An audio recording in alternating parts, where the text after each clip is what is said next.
Let's bring in Mark Lytle, co-counsel for one IRS Special Agent Gary Shapley. Mark, it's great to have you on. I want to put this up. This is Abby Lowell. This is Hunter Biden's attorney kind of going after you. He said the following, quoting here, various leaders of the House and its committees have discarded the established protocols of Congress, rules of conduct, and even the law in what can only be called an obsession with attacking the Biden family. These interviews were orchestrated recitations of mischaracterized and incomplete facts by disgruntled agents who believe they knew better than the federal prosecutors. Why disgruntled? Why rogue actors? What's your take on Abby Lowell's response?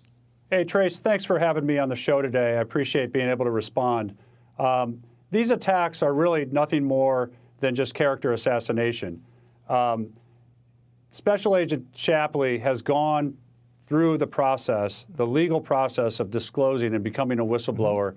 He went to Capitol Hill. He sat for hours of testimony, questioned by Democrats and Republicans, taking their turns, whatever topics they wanted to get into, they could ask him.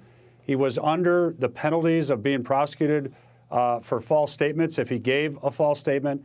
And, you know, these are the attacks that are going on, and the narrative is being carried into the press in the Washington Post.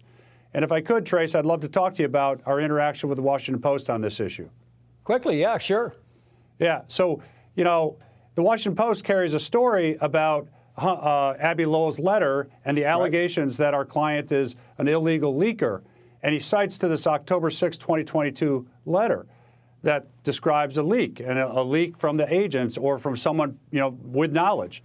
So we wrote a letter to the Washington Post, and we're so confident that our client was not the leaker that we submitted an affidavit to the Washington Post saying he authorizes anyone at the Washington Post, including the authors, Devlin Barrett, Perry Stein, that they can disclose his name as a source. He knows he's not. So we want them to say he's not the source. But what do? They don't do that. They republish the story and republish the allegations that are baseless and groundless by Abby Lowell. I want to know, Abby Lowell says the timing here on your part is suspicious, on the House Oversight Committee's part is suspicious, and that he believes that the Oversight Committee is acting in bad faith. I've got about 40 seconds left for you, Mark. Give us your final thoughts. Well, I mean, you know, our client came in. We've had to negotiate to navigate the taxpayer secrecy laws. That took a little bit of time. There had to be some legal opinions issued, we believe. And he got in there as soon as they could have him. And I don't know anything about the timing, but the timing of the attack is really suspect. These attacks are meritless, baseless, and we're watching to defend our client. And we wish the press wouldn't cover these attacks when they're baseless, and they know they're baseless. Yeah. Mark Lytle, it's great to have you on. Thank you.